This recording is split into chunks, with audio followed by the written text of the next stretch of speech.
সুদ যদিও বাহ্যিকভাবে বেশি হয়, ফাইনা আকিবাতাহু তাসিরুল কাল্লিন, কিন্তু তার শেষ ফলাফল হচ্ছে নিঃস্ব।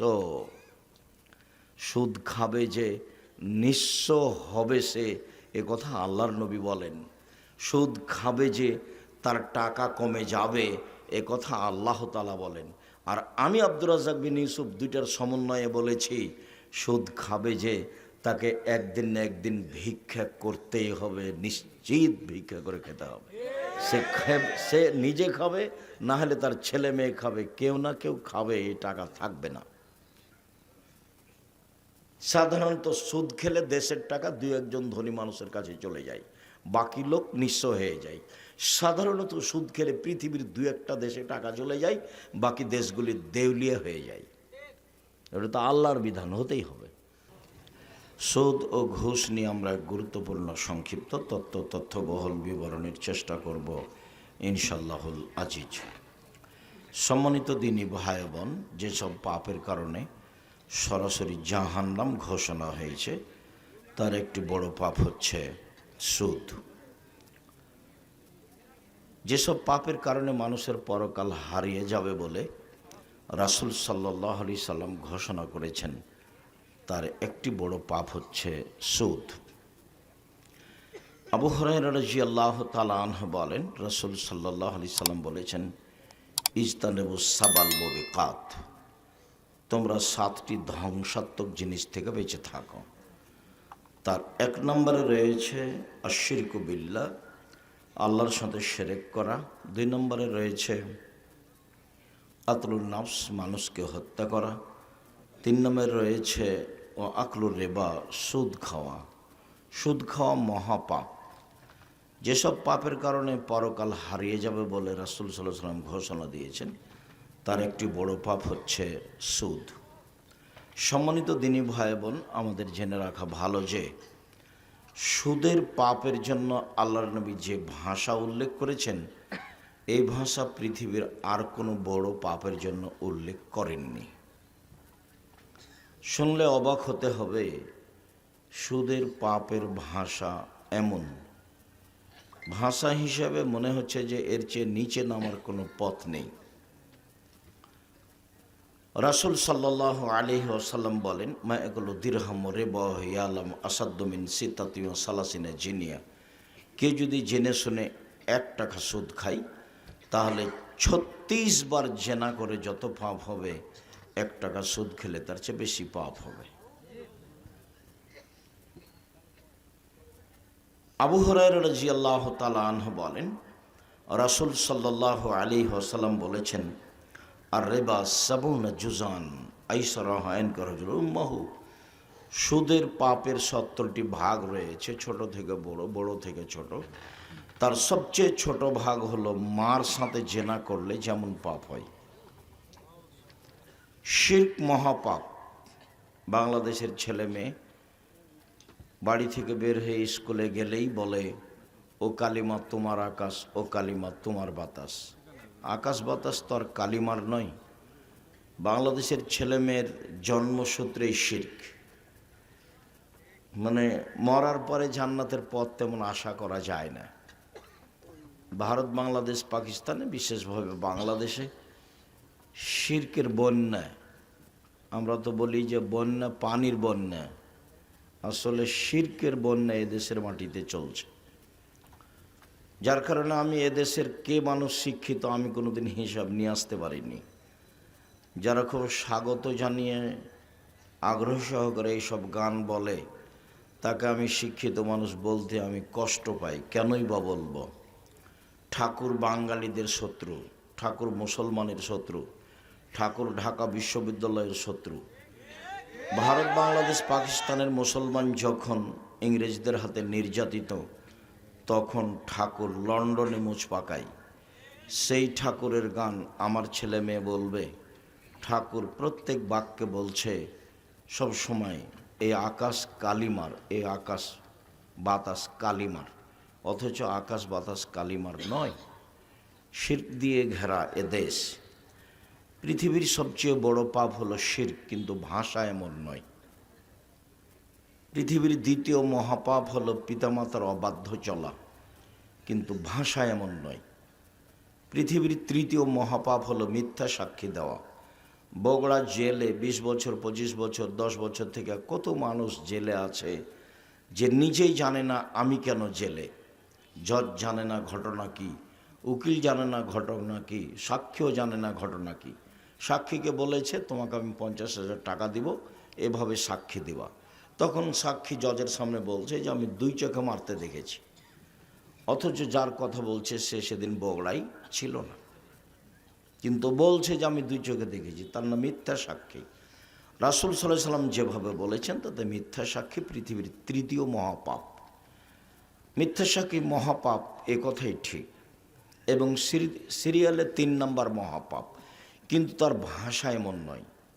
ওই হাদিসের সিরিয়ালে 4 নম্বর মহাপাপ হলো সুদ খাওয়া, কিন্তু ভাষা সুদের যেভাবে আল্লাহ নবী উল্লেখ করেছেন পৃথিবীর আর কোনো পাপের ভাষা এমন নয়। তিনি বলেন কেউ যদি জেনে শুনে 1 টাকা সুদ খায় তাহলে 36 বার জেনা করে যত পাপ হবে 1 টাকা সুদ খেলে তার চেয়ে বেশি পাপ হবে। রাসূল সাল্লাল্লাহু আলাইহি সাল্লাম বলেন সুদের পাপের 70টি ভাগ রয়েছে। ছোট ভাগ হলো মার সাথে জেনা করলে যেমন পাপ হয়, জেনা তো মহাপাপ। রাসূল সাল্লাল্লাহু আলাইহি সাল্লাম বলেন আল বিক্র বিল বিক্রে জিলদমে তাগরিব সানা। অবিবাহিত ছেলে মেয়ে যদি জেনা করে তাহলে তাকে 1 বছরের জন্য 100 লাঠি পিটিয়ে এলাকা থেকে তাড়িয়ে দিতে হবে। তিনি বলেন আর সাহেব রাজম, বিবাহিত পুরুষ নারী যদি জেনা করে তাহলে তাকে ইট ঢেল পাথর দিয়ে মেরে মেরে মেরে ফেলতে হবে, তার বেঁচে থাকার কোনো সুযোগ নেই। উল্লেখ্য যে 3 শ্রেণীর মানুষকে হত্যা করতে হয় অপরাধের কারণে। 2 শ্রেণীর মানুষের বাঁচার পথ আছে। 3 শ্রেণীর মানুষকে অপরাধের কারণে সরকারিভাবে হত্যা করতে হয়। 2 শ্রেণীর মানুষের বাঁচার পথ আছে, 1 শ্রেণীর মানুষের বাঁচার পথ নেই। 2 শ্রেণীর মানুষের বাঁচার পথ, 1 শ্রেণীর মানুষ হচ্ছে কেউ যদি বলে আমি কোরআন মাজিদ মানি না, তাহলে সে মোরতাদ, তাকে সরকারিভাবে হত্যা করতে হবে। তাকে ফাঁসির মঞ্চে নিয়ে আসা হয়েছে, ফাঁস গলায় দেওয়া হবে। ও তখন বলছে আমার ভুল হয়েছে, আমার ভুল হয়েছে, আমি কথা ফিরিয়ে নিলাম, তখন তার আর ফাঁসি হবে না। অপরাধ ছিল ফাঁসির, কিন্তু কথা ফিরিয়ে নেওয়াতে তার আর ফাঁসি হলো না। 2 কেসাস, আপনি যদি আমাকে হত্যা করেন তাহলে আমার বাপ মা আপনাকে হত্যা করে নেবে, এর নাম কেসাস। আপনি যদি আমাকে হত্যা করেন আমার বাপ মা আপনাকে হত্যা করে নেবে, এর নাম কেসাস। এটাই আল্লাহর বিধান। এখন আপনাকে মঞ্চে নিয়ে যাওয়া হয়েছে, ফাঁসি গলায় দেওয়া হবে, তখন আমার বাপ মা বলছে না না আমরা মাফ করে দিলাম, আমরা কেসাস নিব না, আমরা মাফ করে দিলাম, আমরা কেসাস নিব না, তাহলে তাকে ফাঁসির মঞ্চ থেকে নামিয়ে নিতে হবে, তার ফাঁসি হবে না। 2 বিবাহ করার পরে যদি কেউ জেনায় লিপ্ত হয়, এই ছেলে কথা বলো কেন, আর যে কথা বলছে কি বোকা মানুষ নাকি, তোমরা তাকে ওইদিকে নিয়ে যাও। যারা আপনারা দেখতে পাচ্ছেন, যারা দেখতে পাচ্ছেন না, দয়া করে মুখ বন্ধ করে রাখবেন কিছুক্ষণ। রাত গভীর হয়েছে, এই কথা ঠিক, প্রতিষ্ঠান তো আপনাদের। এখানে কি কেউ এতে থেকে রংপুর থেকে লোক আসছে, কেউ কে এসেছে চট্টগ্রাম থেকে, এলাকারই লোক, প্রতিষ্ঠান আপনাদের। ধৈর্যের পরিচয় দিতে হবে। ধৈর্য কি? ধৈর্য কি ঘোড়ার ডিম নাকি? আর আপনাকে আমি কষ্ট দেব এই জন্য আসিনি। আর আমি যখন কথা বলবো তখন আপনি কিছু প্রয়োজনীয় কাজ করবেন, এটা তো আমি ঘৃণা করি। আমি আপনার জন্য এসেছি। আর কেউ কথা বলবেন না, আমি কারো কথা শুনতে চাই না। মোবাইলে কথা বলবেন না, এখন কোনো প্রয়োজনীয় কথা বলবেন না। আপনার কথার তো আমার কাছে 5 পয়সা দাম নাই, তা আপনার আমি কথা বলার সুযোগ দেবো কেন? আমি তো আপনার কথা শুনতে আসিনি। আর আপনি গল্প করবেন, আমি শুনবো, এই জন্য আমি আসিনি। দয়া করে সব কাজ বন্ধ করে কিছুক্ষণ অপেক্ষা করুন। বলছিলাম, সম্মানিত দিনী ভাই বোন, বিবাহ করার পরে যদি কেউ জেনা করে তাহলে তাকে হত্যা করতে হবে, তাকে বাঁচানোর কোনো পথ পৃথিবীতে নেই। 1 মিনিট। গামেদিয়া সম্প্রদায়ের একজন মহিলা আসলো, এসে আল্লাহ রসুলকে বলছেন তাহিরিন ইয়া রাসূলুল্লাহ, আল্লাহ রসুল আমাকে পবিত্র করেন। অপরাধী মহিলা আল্লাহ রসুলকে এসে বলছেন যে আমাকে পবিত্র করেন। তো আল্লাহ রসুল বলছেন যে ইরজেই, বাড়ি ফিরে যাও, আস্তাগফিরুল্লাহ, আল্লাহর নিকটে ক্ষমা চাও, ও তুবি ইলাইহি, তুমি তওবা করো, পাপ ক্ষমা হয়ে যাবে। তখন মহিলা উত্তরে বলছে তুরাদ্দুনি কামা রাদ্দাতা মাইজ ইবনে মালিক। ও, মাইজ ইবনে মালিকের বিচার না করে ফিরিয়ে দিয়েছিলেন, সেইভাবে আপনি আমাকে ফিরিয়ে দিতে চাচ্ছেন? অনাহবলা মিনা জেনা, আমার পেটে অবৈধ সন্তান রয়েছে, আমার বিচার করে দেন, আমি এমনি ফিরে যাব না। তার অবস্থা দেখে আল্লাহ রসুল বললেন আচ্ছা ঠিক আছে, ইরজে ইহাত্তা তালে দি, বাড়ি চলে যাও, যেদিন তোমার বাচ্চা প্রসব হবে সেদিন আসছে, আমি বিচার করে দেব। মহিলা চলে গেল। মুসলিম গ্রন্থে এসেছে যেদিন বাচ্চা প্রসব হয়েছে সেদিনই মহিলা বাচ্চাকে ন্যাকড়ায় জড়িয়ে নিয়ে এসে রাসূলের দরবারে বলছে, আল্লাহ রসুল এই যে সন্তান প্রসব হয়েছে, বিচার করে দেন। অবস্থা দেখে অবাক হয়ে আল্লাহ রসুল বললেন ইরজেই, বাড়ি ফিরে যাও, আস্তাগফিরুল্লাহ, ইরজেই, বাড়ি ফিরে যাও, ফারদিহি, বাচ্চাকে দুধ খাও, হাত্তাফতেমিহে, যেদিন বাচ্চা দুধ ছেড়ে দেবে সেদিন আসো, বিচার করে দেবো, ইসলামী নীতি। মহিলা বাচ্চা নিয়ে চলে গেল, বাচ্চাকে 2 বছর দুধ পান করালো। 2 বছর পরে বাচ্চা নিয়ে বিচারালয়ে উপস্থিত, তখন বাচ্চার হাতে এক টুকরা রুটি রয়েছে। রুটি প্রমাণ করে যে বাচ্চা খাদ্য খেতে পারে। আল্লাহ রসুল বললেন শোনো, তোমাদের একজন এই বাচ্চাটাকে লালন পালন করো, একজনের হাতে দিয়ে বললেন। তিনি বললেন সঙ্গী সাথী শোনো, একে মাঠে নিয়ে যাও, গর্ত খুঁড়ে বুক পর্যন্ত মাটিতে পুঁতে দাও, সুমার জিমুহা, তারপরে ইট ঢেল পাথর দিয়ে তাকে মেরে মেরে মেরে ফেলাও। সাহাবীগণ বললেন আমরা তাকে মাঠে নিয়ে গেলাম, গর্ত খুঁড়ে বুক পর্যন্ত মাটিতে পুঁতে দিলাম, চতুর্দিক থেকে ইট ঢেল পাথর মারতে লাগলাম। খালিদ বিন ওয়ালিদ বলেন আমি একটা পাথর তার মুখের উপরে মারলাম, পাথরটা মুখে লেগে মুখ ফেটে রক্ত ছিটে এসে খালিদের গায়ে লাগলো। সাব্বাহা, খালিদ তাকে গালি দিয়ে বসলেন। তাদের ভাষায় এরকম কিছু যে আমাদের ভাষায় হতে পারে, ছি ছি ছি ছি, একজন জেনাকারিনী মহিলার গায়ের রক্ত আমার গায়ে লাগলো, এরকম কথা তিনি বললেন।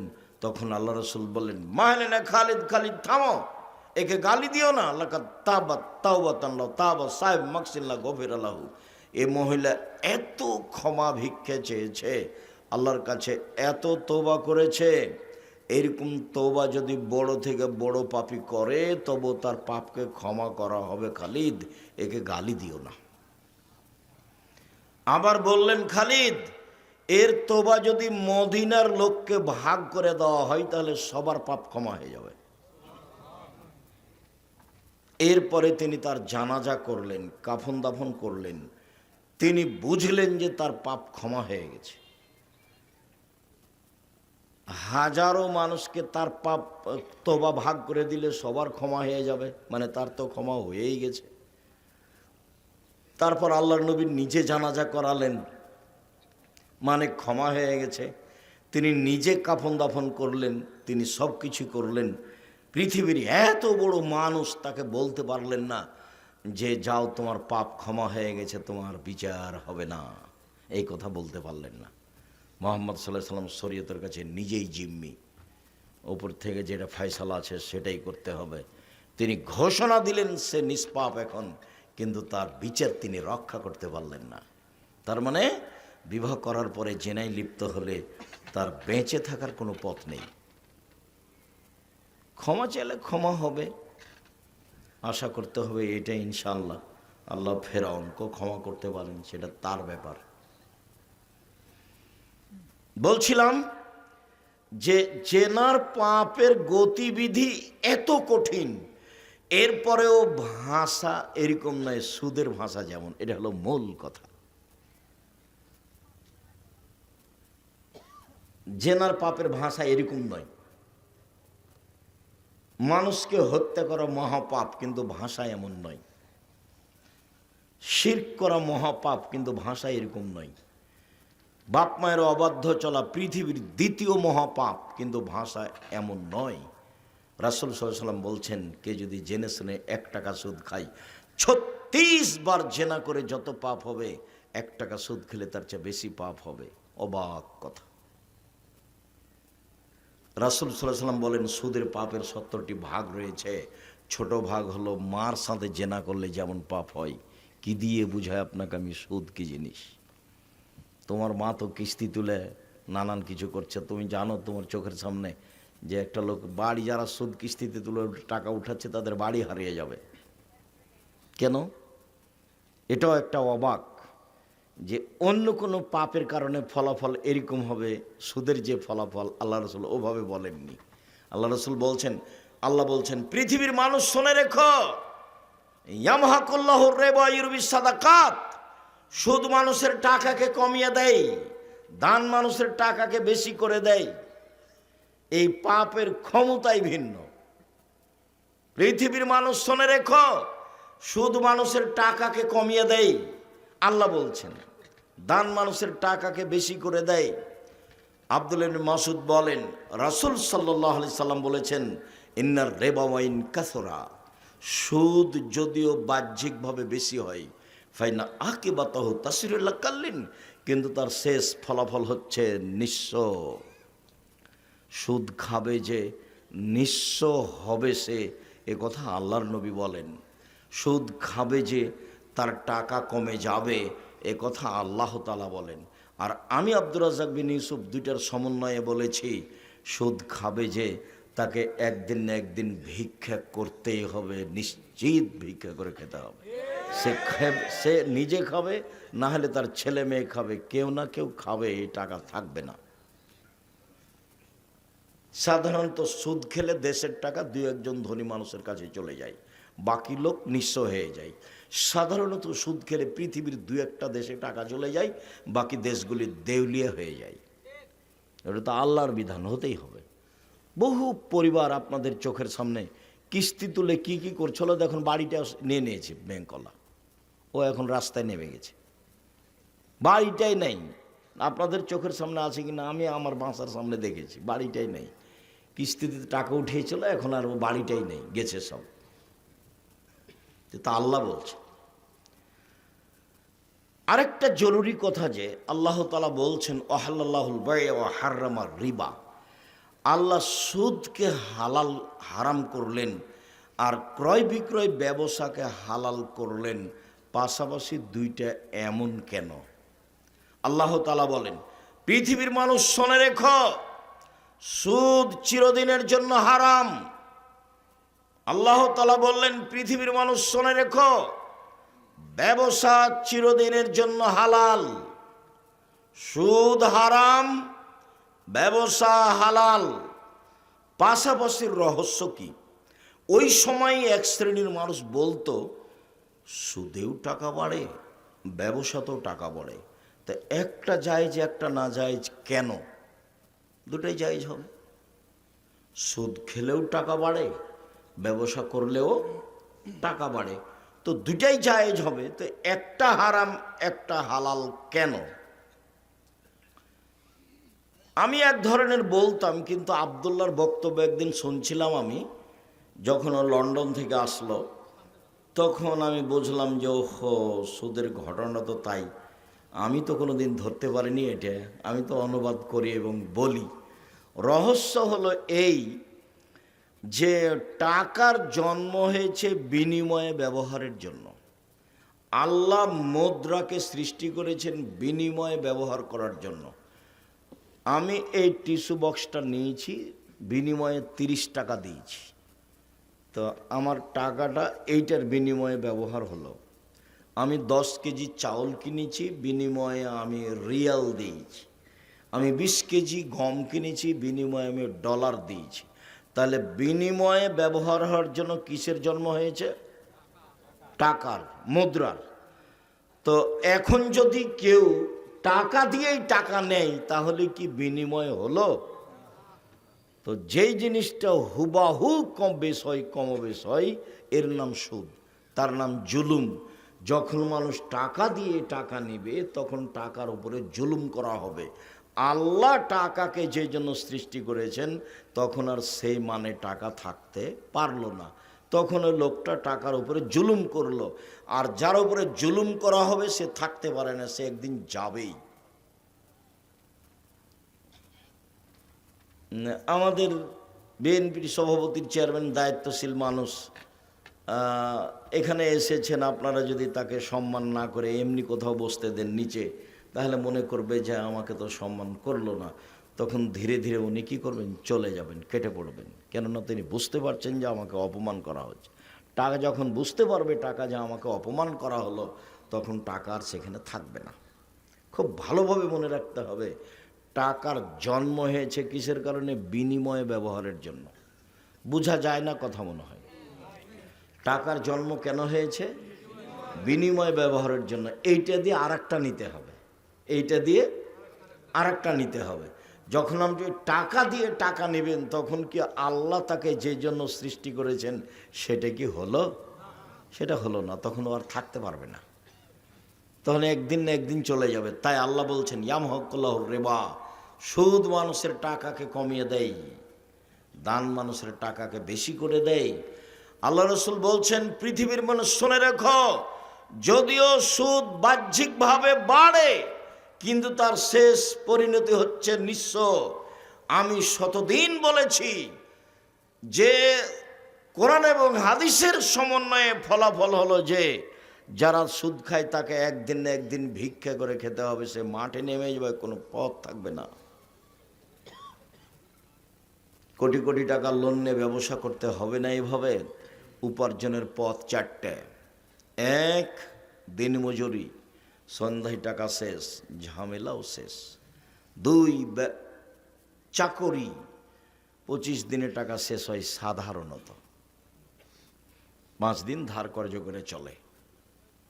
ব্যতিক্রম চাকরি আছে, কিন্তু সাধারণত চাকরির টাকা শেষ হয় কয়দিনে? 25 দিনে। 3, জমি চাষ, সমান সমান না হয় লস, এই হলো জমি চাষের ফল। 4, ব্যবসা। তখন আল্লাহ রসুল বললেন আত্তাজির আস-সাদুক আল আমিন একুনু ইয়াউমাল কিয়ামা মা শুহাদা সিদ্দিকুন ওয়াল আম্বিয়া। সত্যবাদী বিশ্বস্ত ব্যবসায়ীরা বিচারের মাঠে নবীগণের সাথে জান্নাতে থাকবেন। এই আবার কেমন কথা? এটাও তো অবাক। কেমন অবাক শোনেন। একজন সাহাবী রাসূল সাল্লাল্লাহু আলাইহি সাল্লামের কাছে রাতে ওজুর পানি আর মেশক নিয়ে গেছেন। উনি বলছেন যে ফাআতিতু বিওয়াজুইন ওয়া হাজাতিহি, তার ওজুর পানি এবং তার প্রয়োজনীয় জিনিস মেশাক কিছু আমি নিয়ে গেলাম। তিনি এটা দেখে এত খুশি হলেন, খুশি হয়ে আমাকে বলছেন সালমা শেতা, আমি তোমার কাজে খুব খুশি হয়েছি, চাও যা চাইবার চাও। মালিকেরা অধীনস্থ লোককে এভাবে বলে খুব খুশি হলে।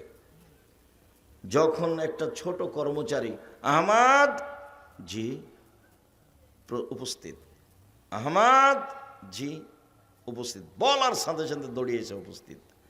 আর একটা কর্মচারী খালেদ নেই, খালেদ নেই, খালেদ নেই। কিছুক্ষণ পরে এসে বলছে স্যার ডাকছিলেন আমাকে। বলছে তোর হবে না রে, তুই যা। তো মুহাম্মদ সাল্লাল্লাহু আলাইহি সাল্লাম তার অধীনস্থ লোকটার প্রতি খুশি হয়েছেন। খুশি হয়ে বলছেন সালমা শেতা, তোমার যা ইচ্ছা চাও, আমি খুব খুশি হয়েছি তোমার এই কাজে। তখন সাহাবী বলছেন আসআলুকা মুরাফাকাতাকা ফিল জান্নাহ, আপনার সাথে জান্নাতে থাকতে চাই। আল্লাহ রসুল বুঝতে পারেননি যে এই কথা বলবে। আল্লাহ রসুল তার গায়েবের খবর জানেন না। মৌলানা সাহেব এসে নাই আপনাদের সামনে এমন বক্তব্য দিলেন, বক্তব্যতে বললেন যে কে বলছে হাত তুলে দোয়া করা যাবে না। কত হাদিস আছে, বই পুস্তক খুলে দেখালেন। কেউ যদি বলতো যে মুফতি ফাইজুল্লাহ হাটহাজারী চট্টগ্রাম আজ থেকে নিয়ে 50 বছর আগে বলেছে নামাজের পরে হাত তুলে দোয়া করা বিদাত, স্পষ্ট শরীয়তে, এই উজ্জ্বল শরীয়তে জামাতবদ্ধভাবে হাত তুলে দোয়া করার কোনো হাদিস নাই, জাল হাদিস নাই, ভুয়া হাদিস নাই, বানানো হাদিস নাই। পৃথিবীর কোনো বিদ্বান বলেনি নামাজের পরে হাত তুলে দোয়া করতে হবে। বড় হানাফি মুফতি ফাইজুল্লাহ হাটহাজারী চিটাগাং, আমাদের বলার কি দরকার? মুফতি ফাইজুল্লাহ হাটহাজারী চট্টগ্রাম বড় মুফতি, আজ থেকে 50 বছর আগে কলমে লিখেছে যে নামাজের পরে হাত তুলে দোয়া করতে হবে। তার জাল হাদিসও নাই, ভুয়া হাদিসও নেই, হাদিসই নেই, মানে জাল যে ভুয়াও নাই। এখন কি হাদিস খুলে দেখালেন আল্লাহই ভালো জানে। তো মুফতি ফয়জুল্লাহ হাটহাজারীর বইয়ের সাথে বাহাস করলে হয়, বই তো আছেই, উনি কলমে লিখে গেছে। আর বোখারি ওনারা পড়ান, বোখারিতে এক জায়গাতে বাপ বাঁধা আছে, অধ্যায় অনুচ্ছেদ উল্লেখ করা আছে, ইমামকেও সূরা ফাতিহা পড়তে হবে, মুক্তাদিকেও পড়তে হবে, নীরবে কেরাত হলেও পড়তে হবে, সরবে কেরাত হলেও পড়তে হবে, একাই থাকলেও পড়তে হবে, জামাতবদ্ধ থাকলেও পড়তে হবে। বোখারি, ইমাম বোখারি এইভাবে উল্লেখ করেছেন, সূরা ফাতিহা একাই থাকলেও পড়তে হবে, জামাতে থাকলেও পড়তে হবে, ইমাম হলেও পড়তে হবে, মুক্তাদি হলেও পড়তে হবে, সরবে হলেও পড়তে হবে, নীরবে হলেও পড়তে হবে। তো বাহাস খোলা মাঠে না করে ইমাম বোখারির সাথে করলেই তো হয়। খোলা মাঠে না করে ইমাম বোখারির সাথে করলে হয় না। ইমাম বোখারির সাথে বাহাস করবেন, ইমাম বোখারির বিরুদ্ধে বই লিখে ভরে দিবেন, আর একবারে খোলা মাঠে আপনার দিবে কি, এটাকে বলছে তো ফেসবুক, ফেসবুকে দেখে আমি ইমাম বোখারির বিরুদ্ধে লিখে দিলাম, আমি ইমাম বোখারির বিরুদ্ধে লিখে দিলাম, দিন রাত পোস্ট দিবে ইমাম বোখারির বিরুদ্ধে, ইমাম বোখারির বিরুদ্ধে, ইমাম বোখারির বিরুদ্ধে, দিন রাত পোস্ট দিবে, যেভাবে চলছে দুনিয়া। আর বলবে মুফতি ফয়জুল্লাহ হাটহাজারীর চিটাগাংয়ের বিরুদ্ধে বললাম, মুফতি ফয়জুল্লাহ হাটহাজারী চিটাগাংয়ের বিরুদ্ধে বললাম, তাহলে তো হয়। আল্লাহর নবী গায়েবের খবর জানতেন না, এটাই চূড়ান্ত। আল্লাহর নবী গায়েবের খবর জানতেন না, এটাই চূড়ান্ত। সাহাবী কি বলবে রাসূলের জানা ছিল না। আল্লাহ রাসূল আমভাবে বলে দিয়েছেন, তোমার যা ইচ্ছা তাই চাও। তখন সাহাবী বলেছেন, আপনার সাথে জান্নাতে থাকতে চাই। তখন আল্লাহ রাসূল বলছেন, আওয়া গায়রে জালেক, না না না না না না, এটা নয়, এটা নয়, এটা নয়, অন্য কিছু চাও। কেন? যেভাবে বলেছেন সেভাবে উত্তর দিন, ঠিক আছে জান্নাতে নিয়ে থাকবো। তার মানে ও তো কি বলবে রাসূলের জানা ছিল না, এমন দাবি জানিয়েছে যেটা আল্লাহ রাসূল জানতেন না। দেখলেন যে ওহো, এ দাবি তো আমি পূরণ করতে পারবো না। তখন আল্লাহ রাসূল বলছেন, আওয়া গায়রা দালেক, না এটা নয়, এটা নয়, অন্য কিছু চাও। তখন সাহাবী বলছেন, হোয়া যাকা, ওটাই চাই, ওটাই চাই। তখন আল্লাহ রাসূল বলছেন যে আইন্নী আলা নাফসিক বিকাসরাতিস সুজুদ, তুমি একটু বেশি বেশি তাহাজ্জুদ পড়ে আমাকে সাহায্য করো। মুহাম্মদ সাল্লাল্লাহু আলাইহি ওয়াসাল্লাম বলছেন, আমাকে সাহায্য করো বেশি তাহাজ্জুদ পড়ে, আমি তোমাকে জান্নাতে নিয়ে পাশে থাকার চেষ্টা করব। আর এখন আল্লাহ রাসূল বলছেন, সত্যবাদী বিশ্বস্ত ব্যবসায়ীরা নবীর সাথে জান্নাতে থাকবেন। বহু বচন বলেছেন, নবীগণের সাথে, সিদ্দিক সোহদাদের সাথে। ব্যবসা কি জিনিস? অবাক কথা, ব্যবসা কি জিনিস? যদিও আল্লাহ রাসূল যদি দুইটা মেয়ের লালন পালন করে, দুইটা মেয়ে, দুইটা বেটি, তাহলে আমি মুহাম্মদ সাল্লাল্লাহু আলাইহি ওয়াসাল্লাম আর সে লোক জান্নাতে এভাবে থাকব, পিতা পিতা আর আমি। তখন আঙ্গুল দুটো জমা করে দেখালেন এইভাবে, তার মানে একসাথে লেগে থাকবো সেই পিতা যেই পিতা দুইটা মেয়ের লালন পালন করে। তো আমরা তো আর বুঝতে পারিনি লালন পালন কি কি জিনিস। তখন আল্লাহ রাসূল বললেন, পৃথিবীর মানুষ শোনো, পিতার লালন পালন মানে হলো এক, আল্লামাহুন্না, মেয়েকে বিদ্যা শিখিয়ে দিল।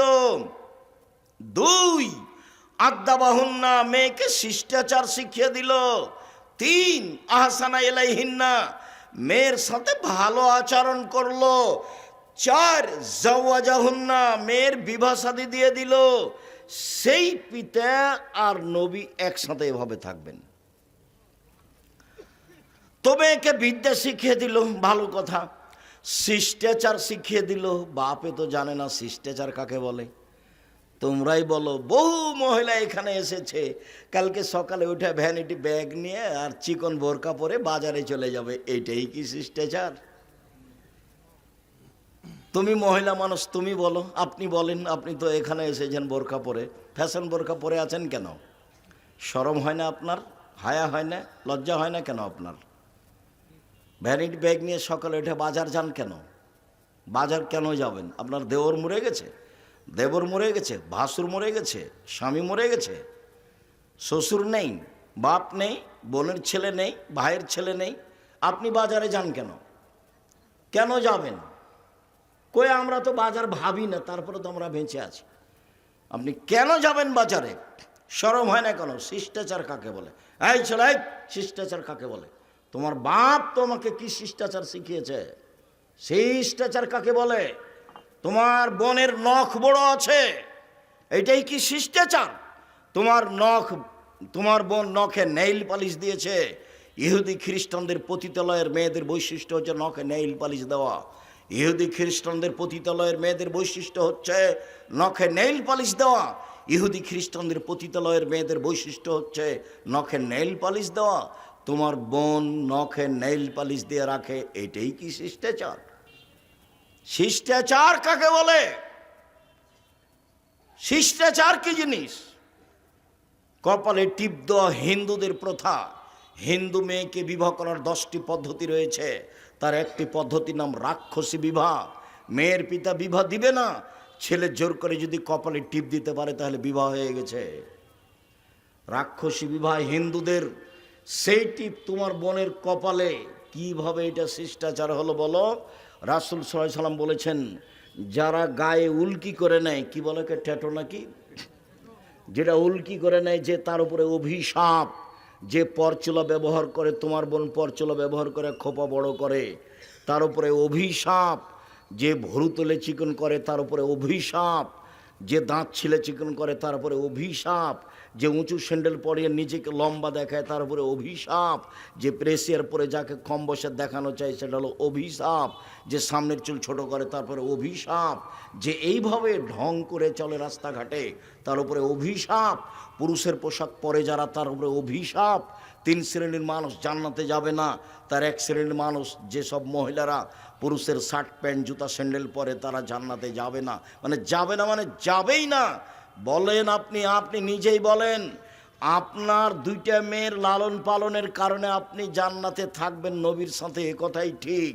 কিন্তু তিনি বললেন, 1 বিদ্যে শিখিয়ে দিল, 2 শিষ্টাচার শিখিয়ে দিল, 3 তার সাথে ভালো আচরণ করলো, 4 বিবাহ শাদী দিয়ে দিল। তাহলে এই পিতা নবীর সাথে জান্নাতে এভাবে থাকবেন। তো বলেন, আপনি বুঝেন, আপনার মেয়ের অবস্থা আপনি ভালো জানেন। হাতের নখে মেহেদি দিবে, পায়ের নখে মেহেদি দিবে, একই। তার মানে আপনি জাহান্নামে চলে গেছেন। মরেন, ঢুকেননি কেন? মরেননি এই জন্য। নবীর সাথে থাকা বাদ দিয়ে কি হয়েছে? উল্টা পথে চলেছে। জিম্মেদারি তো আপনার, মেয়ে আপনার। আর লালন পালন ঠিক করবো আমি, শিষ্টাচার আমি শিখাবো? মেয়ে আপনার, শিষ্টাচার আমি কি দিয়ে শিখাবো? ওই যে ফ্যাশন বোরকা পরে এসেছে, একটু পরে যাবে, হ্যাঁ করে এসেছে, আবার হ্যাঁ করে চলে যাবে। আপনি ভালো জানেন শিষ্টাচার কাকে বলে। নবীর সাথে তো থাকা যাবে।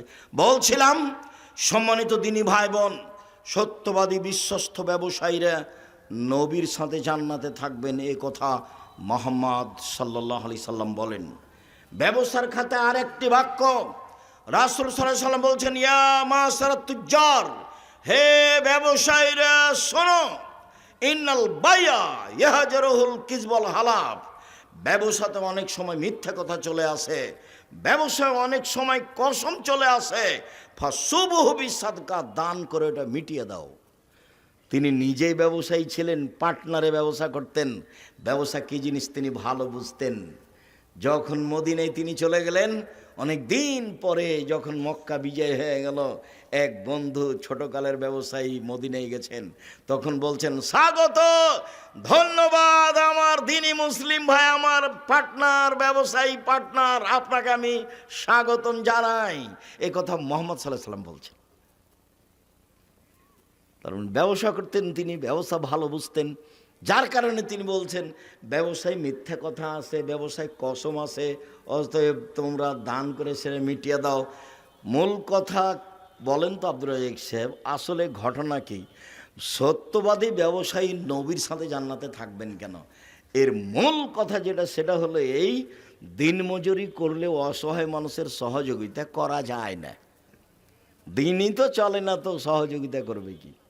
2, চাকরি করলে 25 দিনেই টাকা শেষ হয়েছে, ওই তো ধার কর্য করে 5 দিন চলেছে, কি সহযোগিতা করবে? আর জমি চাষ তো সমান সমান না হলে লস। ও কি দিয়ে সহযোগিতা করবে? মানুষ যদি মানুষের সহযোগিতা করতে চায় তাহলে ব্যবসাতে আসতে হবে। আর মানুষ এত কলা কৌশলে ব্যবসা করে যে ঢাকা বসুন্ধরা এলাকায় হাজারো হাজার শতক মানুষের জমি আছে, জমি কিনা আছে 50,000 টাকা শতক, হয়তো বা তাও নয়, জমি বিক্রি হচ্ছে 1 কোটি টাকা শতক। তাহলে সকালে কিনেছিল 50,000 আর বিকালে হচ্ছে 1 কোটি, তাহলে কত টাকা? তারপরে দেখবেন টিস্যু বসুন্ধরা, মরিচের গুঁড়া বসুন্ধরা, আটা বসুন্ধরা, সোয়াবিন বসুন্ধরা। তার মানে ব্যবসার কত পথ ঘেরা আছে, হয় সেই চকুস আর না হলে অধীনস্থ লোক চকুস। ব্যবসা কাকে বলে? ঘুমের ঘরে ব্যবসা করতে হবে। ঘুমের ঘরে এত টাকা, কোটি টাকা, কোটি টাকা। টাকা কোথায় রে? ব্যবসাকে ভালোবেসে ব্যবসা করতে হবে। আর বলতে হবে নিজেকে অসহায় মানুষের পাশে দাঁড়ানোর জন্য ব্যবসা করছি, সরকারকে উঠানো বসানোর জন্য নয়। কার পাশে দাঁড়াবো? সেই জন্য অসহায় মানুষের পাশে দাঁড়াবো, সেই জন্য ব্যবসা করছি। ব্যবসা দিয়ে জান্নাত কিনে নিব, টাকা দিয়ে জান্নাত কিনবো। আরে 5 ওয়াক্ত সালাত আদায় করলে জান্নাত পাওয়া যায় কিনা যায় না? হজ করলে জান্নাত পাওয়া যায় কিনা যায় না? উমরা করলে জান্নাত পাওয়া যায় কিনা যায় না? রমজান মাসে রোজা থাকলে, সিয়াম থাকলে জান্নাত পাওয়া যায় কিনা যায় না? তাসবিহ তাহলিল জিকির আজকার করলে জান্নাত পাওয়া যায় কিনা যায় না? দান করলে জান্নাত কিনা যায়। আল্লাহ বলছেন, পৃথিবীর মানুষ, তোমার টাকা এবং জানের বিনিময়ে জান্নাত আমি বিক্রি করে দিলাম, তৈরি করেছি, আমি বিক্রি করলাম তোমার কাছে। আল্লাহ বলছেন এ কথা। তা আপনি যে জান্নাত কিনবেন তো টাকা লাগবে না? একজন লোক এসে বলছে, আল্লাহ রাসূল, আমার আব্বা মারা গেছেন, জমি জায়গা অর্থ সম্পদ ছেড়ে গেছেন, কোনো কিছু ওসিয়ত করেননি। আমি যদি আমার আব্বার নামে দান করি তাহলে আমার আব্বার পাপ মিটে যাবে কি? আল্লাহ রাসূল বলেন, হ্যাঁ, তোমার বাপের পাপ মিটে যাবে। তখন তিনি বললেন না ছোট, তখন তিনি বললেন না বড়, তুমি দান করলে তোমার বাপের নামে তোমার বাপের পাপ মিটে যাবে। এটাই চূড়ান্ত হাদিস, বুখারী মুসলিম। হজ করে আপনি আপনার বাপের কিছু করতে পারবেন না, উমরা করে আপনি আপনার পিতার কিছুই করতে পারবেন না, আপনি রমজান মাসে সিয়াম থেকে, রোজা থেকে আপনার পিতার কিছুই করতে পারবেন না, আপনি আপনার যাকাত দিয়ে আপনার পিতার আপনি কিছুই করতে পারবেন না, তাসবিহ তাহলিল জিকির আজকার করে আপনার পিতার আপনি কিছুই করতে পারবেন না। এত বড় গুরুত্বপূর্ণ বিরল ইবাদত সালাত নামাজ, এরপরে আপনি আপনার বাপের কিছুই করতে পারবেন না। আপনি দান করেন, আপনার বাপের কবরের শাস্তি বন্ধ হয়ে যাবে। এক ভিন্ন ইবাদত, অবাক ইবাদত পৃথিবীতে দান। তো টাকাই নাই, আপনি দান করবেন কি দিয়ে? এই জন্য এবার আপনি বুঝতে পেরেছেন কি যে সত্যবাদী বিশ্বস্ত ব্যবসায়ীরা নবীর সাথে থাকবেন কেন? তারা অসহায় মানুষের পাশে দাঁড়াতে পারে সেই জন্য। এটা জামিয়া সালাফিয়ার এখন মুআদালাযুক্ত, জামিয়া সালাফিয়ার সাথে সম্পৃক্ত প্রতিষ্ঠান। একে আপনাকে মন দিয়ে ভালোবাসতে হবে। জামিয়া সালাফিয়ায় প্রায় 5,000-এর বেশি ছেলে মেয়ে আছে, 300 জন শিক্ষক শিক্ষিকা আছে, 40 লক্ষ টাকা মাসে বেতন লাগে। 40 লক্ষ, প্রায় সব জমি কিনা। রাজশাহীতে যেটা আছে সেটা প্রায় 50 বিঘা জমির ওপরে। রাজশাহীতে যেটা মহিলাদের আছে সেটা প্রায় 60 থেকে 70 বিঘা জমির ওপরে। রূপগঞ্জ, নারায়ণগঞ্জ, পূর্বাচলে যেটা আছে সেটা প্রায় 100 বিঘা জমির ওপরে, প্রায় সবই কিনা। তো টাকা কোথায় পাওয়া যায়? বগুড়ার লোকে দেয়। বলে, কই আব্দুল আজিজ, আমি তো কোনো দিন দিইনি। কেউ দেয়। জামিয়া সালাফে বিত্তশালী দিয়ে চলে না, সরকারি পয়সা দিয়ে চলে না, বৈদেশিক কোনো সংস্থা দিয়ে চলে না, কোনো নির্ধারিত ব্যক্তি দিয়ে জামিয়া সালাফে চলে না। জামিয়া সালাফে আপনার আমার 10 জনের কম সম সাধারণ দান দিয়ে চলে, তার নাম জামিয়া সালাফিয়া। এদেশের শিরক মুক্ত প্রতিষ্ঠান জামিয়া সালাফিয়া, বিদাত মুক্ত প্রতিষ্ঠান জামিয়া সালাফিয়া, দলমুক্ত প্রতিষ্ঠান জামিয়া সালাফিয়া, সংগঠন মুক্ত প্রতিষ্ঠান জামিয়া সালাফিয়া, হিংসা মুক্ত প্রতিষ্ঠান জামিয়া সালাফিয়া। জামিয়া সালাফিয়ার সাথে যত প্রতিষ্ঠান জড়িত হবে সবকে দল মুক্ত হতে হবে, সংগঠন মুক্ত হতে হবে, শিরক মুক্ত হতে হবে, বিদাত মুক্ত হতে হবে এবং হিংসা মুক্ত হতে হবে। মাথাটা ফ্রি খালি রাখতে হবে। কারো প্রতি ভালোবাসা বেশি আর কারো প্রতি ভালোবাসা কম, এটা রাখা হবে না। যার উপরে ভালোবাসা কম আছে আপনি তো তার জন্য বদনাম করবেন তাহলে তো আপনি জাহান্নামে চলেই গেছেন। জেনা মহাপাপ এ কথা ঠিক, সুদ মহাপাপ এ কথা ঠিক। যদি আপনি রাতে উঠে বলেন যে সুদ লেনদেন বন্ধ করলাম, মুহাম্মদ সাল্লাল্লাহু আলাইহি সাল্লাম শেষ ভাষণে বললেন, পৃথিবীর মানুষ শুনে রেখো, কুল্লু আমরিন মিন জাহেলিয়া, জাহেলিয়াতের যুগে যত লেনদেন নিয়ম নীতি ছিল, জঘন্য নিয়ম নীতি, সব আমি আজকে হজের মাঠে বিদায় হজে 2 পায়ের নিচে রেখে দিলাম। তারপরে বলছেন আমি সুদকে আমার পায়ের নিচে রেখে দিলাম। সর্বপ্রথম আমার চাচার সুদ মওকুফ ঘোষণা দিলাম, আমার চাচার সুদ লেনদেন আর হবে না। নিজের তো আর টাকা নাই বলতে পারেন না, নিজের বাপেরও তো কিছু নেই, বাপ তো মারা গেছে কবে, মা তো নাই। এখন কার টাকার উপরে ক্ষমতা দেখাচ্ছেন? চাচার। চাচা মানে পিতার স্থানে চাচার টাকার উপরে ক্ষমতা দেখাচ্ছেন মুহাম্মদ সাল্লাল্লাহু আলাইহি সাল্লাম। পৃথিবীর মানুষ শুনে রেখো, সুদকে আমি পায়ের নিচে রেখে দিলাম, চিরদিনের জন্য সুদ বন্ধ ঘোষণা দিলাম। সর্বপ্রথম আমার চাচার যত সুদ লেনদেন ছিল সব মওকুফ ঘোষণা দিলাম। আমার চাচার সুদ নিয়ে আর কোনোদিন কিয়ামত পর্যন্ত কোনো কথা হবে না। আজকে যদি বলেন যে সুদ লেনদেন সব বন্ধ করলাম, আল্লাহ তুমি মাফ করো, সব পাপ ক্ষমা হয়ে যাবে ইনশাআল্লাহ। 80 বছর বয়সে একদিনও সালাত আদায় করেননি, এখন বলছেন আমার ভুল হয়েছে, আল্লাহ মাফ করো, ইনশাআল্লাহ সব পাপ ক্ষমা হয়ে যাবে। কিন্তু ওই যে একজনের বিরুদ্ধে থেকে বললেন ও লোক খুব খারাপ, এখন ক্ষমা নেন দেখি।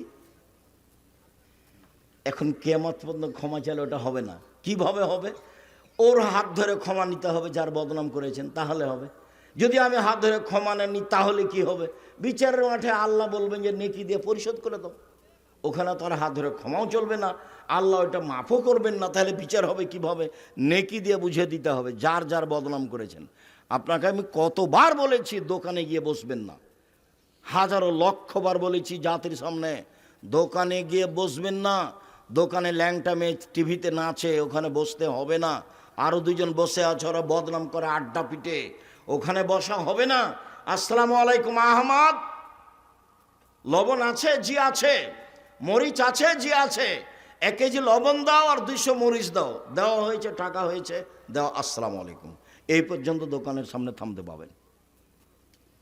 দোকানের সামনে বসে থাকেন কেন? ঘন্টার ঘন্টা বসে থাকেন, শরম হয় না? মাথায় টুপি থাকে, লজ্জা হয় না? ইতস্তবোধ হয় না? খারাপ লাগে না? কেন বসে থাকবেন? থাকবেন কেন? নিজেকে গরু ছাগল মনে করেন? পশু প্রাণী মনে করেন? বুঝেও বুঝে না ওরা, অন্তর আছে বুঝে না, দেখেও দেখে না ওরা, চক্ষু আছে দেখে না, শোনেও শোনে না ওরা, কান আছে শোনে না। উলায়েকা কালানাম, তারা পশু প্রাণীর মতো, তারা গরু ছাগলের মতো, তারা কুকুর শ্রীর মতো, বালু মজাল বরং তার চেয়ে খারাপ। এটা তো বগুড়া, একটা স্বভাব খারাপ আছে, সেটা কি আব্দুর রাজ্জাক সাহেব? ওটা কি রাজশাহীতে, চাঁপাইনবাবগঞ্জে নেই? হয়তো বা আছে, কম, আমার ধরা পড়েনি। এখানে খারাপটা কি? বোনকে জমি দেয় না, সেটা খারাপ। বোন জমি চাইলে নাকি অপরাধ? তো বলে যা যা বের হয়ে বাড়ি থেকে যা। ওটা কি ও জমি পাই সে সূত্রে ভাইয়ের বাড়ি এসেছে, না ওর বাপের এটা সন্তান, ওর নিজ ভাই সেই জন্য এসেছে? আত্মীয়তার সূত্রেও ভাইয়ের বাড়ি এসেছে, ভাগ পাই সেই জন্য আসেনি। সন্ধ্যা হতে হতে ভাইকে বোনকে জমি দিতে হবে। 1 ঘন্টা আপনার কাছে জমি রাখা যাবে, এর কোনো বৈধতার পথ দুনিয়াতে নেই। পশু প্রাণীর মতো জীবিকা নির্বাহ করে কোনো লাভ নেই। বলছিলাম, সম্মানিত দিনী ভাই বোন, রাসূল সাল্লাল্লাহু আলাইহি সাল্লাম বলেন, লানা আকেলা রিবা মুকালাহু ওয়া কাতিবুহু ওয়া শাহিদাইহি, সুদ খায় যে তারপরে অভিশাপ, সুদ দেয় যে তারপরে অভিশাপ, সুদের অঙ্ক কষে যে তারপরে অভিশাপ, সুদের সাক্ষী দেয় যে তারপরে অভিশাপ। সবাই সমান সমান। রাসূল সাল্লাল্লাহু আলাইহি সাল্লাম বলেন, সুদ খায় যে তারপরে অভিশাপ, সুদ দেয় যে তারপরে অভিশাপ, শরীরে উল্কি করে যে তার উপরে অভিশাপ, দাঁত ছিলে চিকন করে যে তার উপরে অভিশাপ, পরচুলা ব্যবহার করে যে তার উপরে অভিশাপ, ছবি অঙ্কন করে যে তার উপরে অভিশাপ। শুনুন সম্মানিত দিনী ভাই বোন, রাসূল সাল্লাল্লাহু আলাইহি সাল্লাম চিরদিনের জন্য সুদকে হারাম করেছেন। একজন সাহাবী খায়বার এলাকা থেকে খুব দামি খেজুর নিয়েছেন, তার নাম তামার বার্নি। আল্লাহ রাসূলের সামনে নিয়ে আসতে আল্লাহ রাসূল বলছেন, খায়বারের সব খেজুরই কি এমন? তখন বলছেন বেলাল, আল্লাহর নবী, আমাদের কাছে ছিল তামারুন রাদিউ, দুর্বল কীট খেজুর, মানে যেগুলো ফেলে দিতে হবে এরকম খেজুর ছিল। আমরা 2 কেজি দিয়ে 1 কেজি নিয়েছি, 2 সা দিয়ে 1 সা নিয়েছি। তখন আল্লাহ রসুল বলছেন, ওহ এটাই তো সুদ, এটাই তো সুদ, এটাই তো প্রকৃত সুদ, যেটা হুবাহু বেশি হয়। ধানে ধান সমান সমান চলে, জবে জব সমান সমান চলে, গমে গম সমান সমান চলে, লবণে লবণ সমান সমান চলে, কিন্তু যখন কমবেশ হয় তখনই হয় সুদ। এই জন্য টাকা যদি কমবেশ হয় তখনই হয় সুদ। সম্মানিত দিনী ভাই বোন, রাসূল সাল্লাল্লাহু আলাইহি সাল্লাম এক লম্বা হাদিসের আলোচনায় এক পর্যায়ে বললেন, একটা লোক রক্তের নদীর মাঝামাঝিতে পড়ে আছে, একটা লোক পাশে দাঁড়িয়ে আছে, তার হাতে একটা পাথর রয়েছে। ভিতরের লোকটা যতবার নদী থেকে উঠার চেষ্টা করছে, নদীতে পানি নেই, শুধু রক্ত, রক্তের নদীতে লোকটা পড়ে আছে। যতবার উঠার চেষ্টা করে, পাশ থেকে তার মুখের উপরে পাথর মেরে তাকে নদীর মাঝামাঝিতে করে দেওয়া হয়। এক পর্যায়ে আল্লাহ রসুল যখন বললেন দুইজনকে, বলো তো তোমরা এসব কি ঘটনা? তখন আল্লাহ রসুল বললেন, ওই যে লোকটা রক্তের নদীতে পড়েছিল সে লোকটা হচ্ছে সুদখোর। যতদিন পর্যন্ত বিচার না হবে ততদিন পর্যন্ত তাকে রক্তের নদীতে ফেলে রাখা হয়েছে, তাকে পাশ থেকে পাথর মেরে তার মুখ কানকে ভেঙে চৌচির করা হবে। আরও অবাক যে কোনো পাপীকে বিচারের শেষ দিন পর্যন্ত রক্তের নদীতে ফেলে রাখা হবে না। সে জেনা হোক, সেটা চুরি হোক, সেটা ডাকাতি হোক, সেটা নামাজ ছেড়ে দেওয়া হোক, সেটা মানুষকে হত্যা করা হোক, সেটা যেটাই হোক না কেন, সুদখোর ছাড়া বিচারের দিন পর্যন্ত, মরার পর থেকে রক্তের নদীতে কাউকে ফেলে রাখা হবে না, সুদখোর ব্যতীত। কথা কি বোঝা যায়? যেদিন মরেছে সেদিন থেকে রক্তের নদীতে ফেলে দেওয়া হবে। যতবার উঠার চেষ্টা করবে ততবার পাশ থেকে পাথর মেরে তার মুখকে ভেঙে চৌচির করে দেওয়া হবে, তার নাম সুদ। খবরদার লোন নিয়ে ব্যবসা করতে যাবেন না। লোন নিয়ে ব্যবসা করেছেন আপনার তো জানা যাই হবে না, জানা যাই বাতিল। মওলানা সাহেব করে দিচ্ছে, এখন মওলানা সাহেব করে দিচ্ছে তার কি করা যাবে? লোন, ব্যাংকে চাকরি করে, 50 লক্ষ টাকা লোন নিয়েছে, 5 তলা একটা বাড়ি করেছে, লিফটে উঠে আর নামে, বউ খুশি, ছেলে মেয়েও খুশি। এখন ওর বাপ মারা গেছে, তো মক্তবের মসজিদের ইমাম যে ইমামতি করে দিয়েছে, বাস সমস্যা শেষ। এখন আল্লাহ রসুল বলছেন, এই শোনো, এই লাশের ঋণ আছে নাকি? জি। কেউ পরিশোধ করবে? কেউ দাঁড়ালো না। তখন বললেন যে থাকো, আমি গেলাম, যার ঋণ আছে তার জানাজা নেই,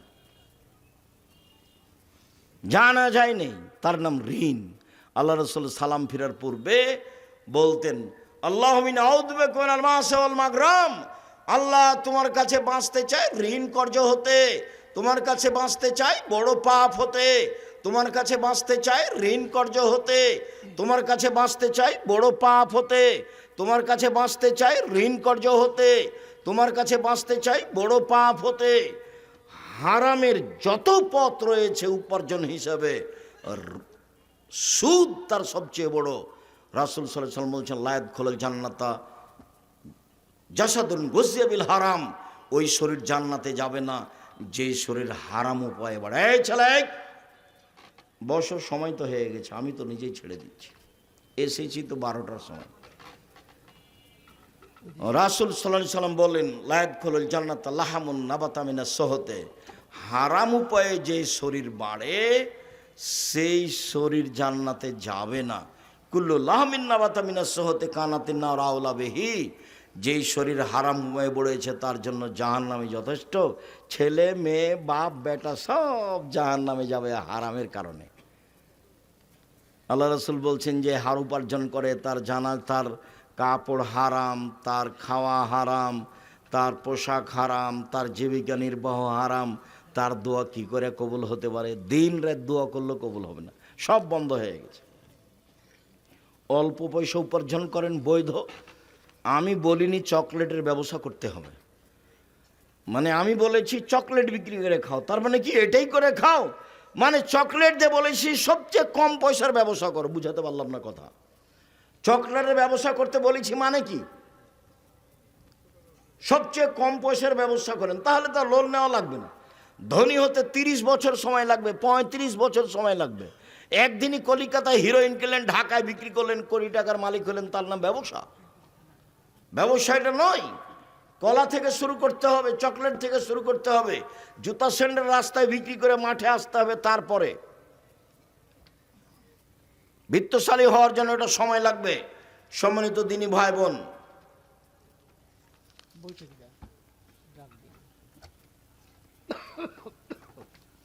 শুক্রিয়া, জাযাকুমুল্লাহ খায়ের।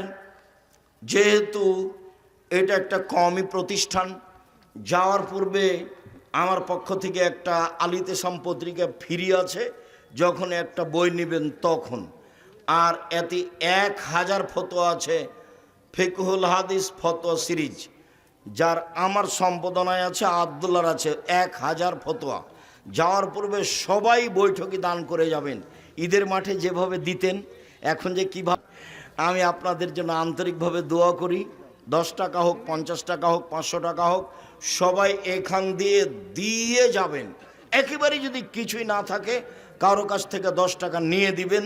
আর যারা স্টেজে আছি তারাও বৈঠকি দানে অংশগ্রহণ করব সবাই। আমি নিজেও বৈঠকি দানে আপনাদের এখানে অংশগ্রহণ করছি। আল্লাহ আপনাদের সবাই বৈঠকি দানে অংশগ্রহণ করবেন। যারা স্টেজে আছেন 50,000 20,000 ওটা দেন ভিন্ন কথা, এখন বৈঠকে অংশগ্রহণ করতে হবে সবাকেই। যারা আপনারা আমার সামনে আছেন, যারা স্টেজে আছে, সবাইকে বৈঠকি দানে অংশগ্রহণ করতে হবে।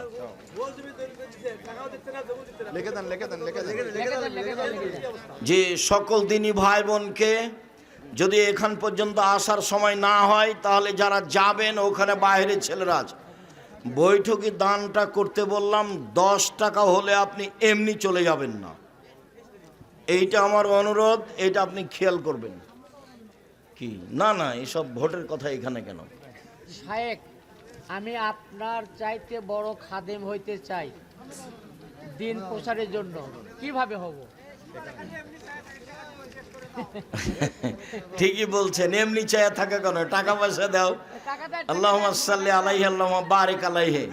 আমি মন খুলে দোয়া করি আপনাদের জন্য। আমার দিনী বোনেরা যারা আছেন তারাও দানে সহযোগিতা করবেন। শায়েখ, ছোট বাচ্চাদের কপালে কি সুন্দরের জন্য কি কপালের ওই টিক, ও কপালে যেটা, হ্যাঁ, সুন্দরের জন্য দেওয়া যায়, মানুষের বদনজর লাগবে না, এই জন্য দেওয়া হবে না।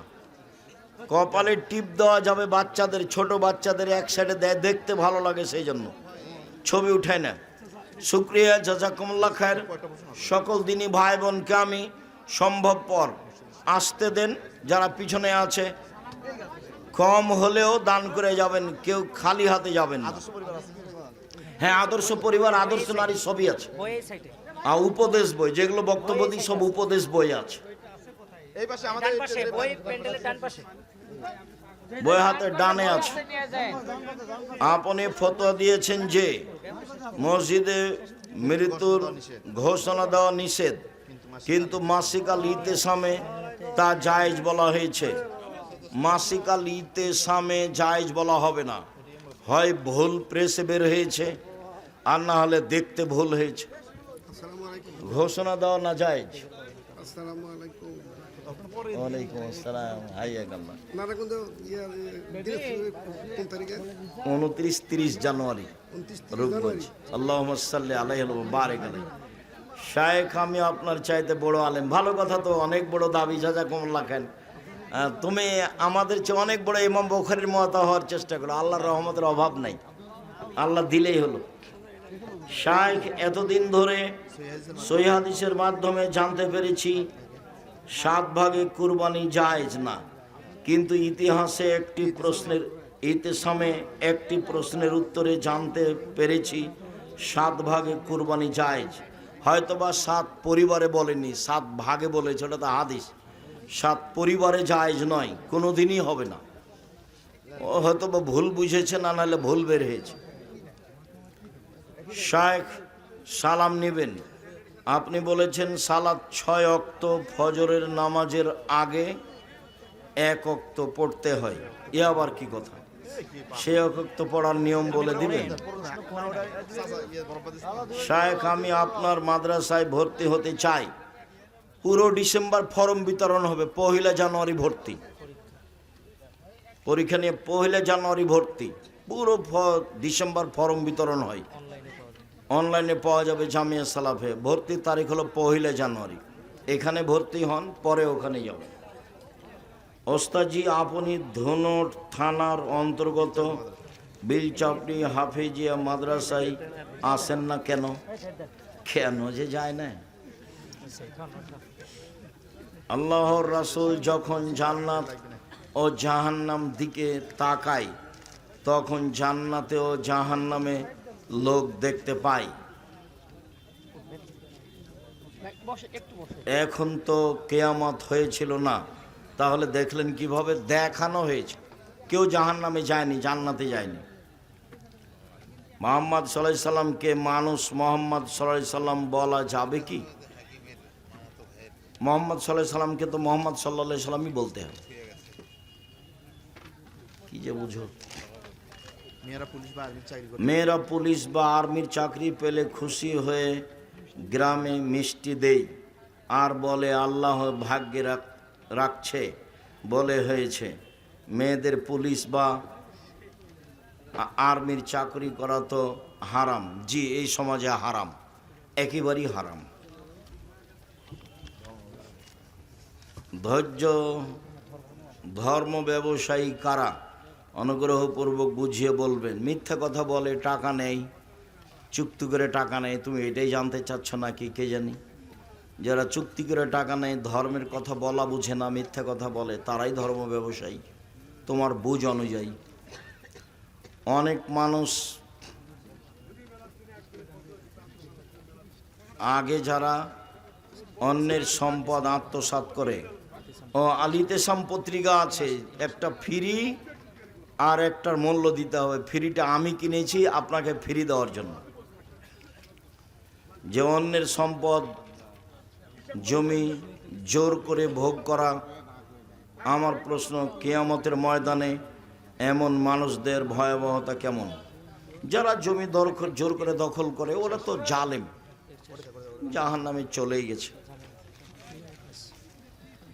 আমি আব্দুল্লাহ ভাইয়ের কর্জে হাসানা সম্পর্কে আলোচনা শুনে কর্জে হাসানা ভিত্তিক একটি ফাউন্ডেশন তৈরি করেছি। ভালো কথা করেছো, খুব ভালো হয়েছে। জাযাকুমুল্লাহ খায়ের। সকল দিনী ভাই বোনকে অত্র প্রতিষ্ঠানের প্রতি দানের হাত প্রশস্ত করার আন্তরিকভাবে অনুরোধ জানিয়ে, ছেলে মেয়ে অত্র প্রতিষ্ঠানে পাঠানোর অনুরোধ জানিয়ে, আজকের যেসব কথা বলা হয়েছে সেসব কথা মেনে চলার আন্তরিকভাবে অনুরোধ জানিয়ে আমি আপনাদের কাছে আজকের মতো এখানেই বিদায় নিচ্ছি। আল্লাহ, তুমি আমাদের মাফ করো। যারা মারা গেছে তুমি তাদের কবরের শাস্তি মাফ করো। যারা অসুস্থ তুমি তাদেরকে আল্লাহ রাসূলের পদ্ধতি অনুযায়ী চলার তৌফিক দান করো। তোমার দরবারে জোরালো দাবি দাওয়া দোয়া রেখে আজকের আলোচনা এখানেই শেষ করছি। সুবহানাকাল্লাহুম্মা ওয়া বিহামদিকা আশহাদু আল্লা ইলাহা ইল্লা আনতা আস্তাগফিরুকা ওয়া আতুবু ইলাইক। আসসালামু আলাইকুম ওয়া রাহমাতুল্লাহ।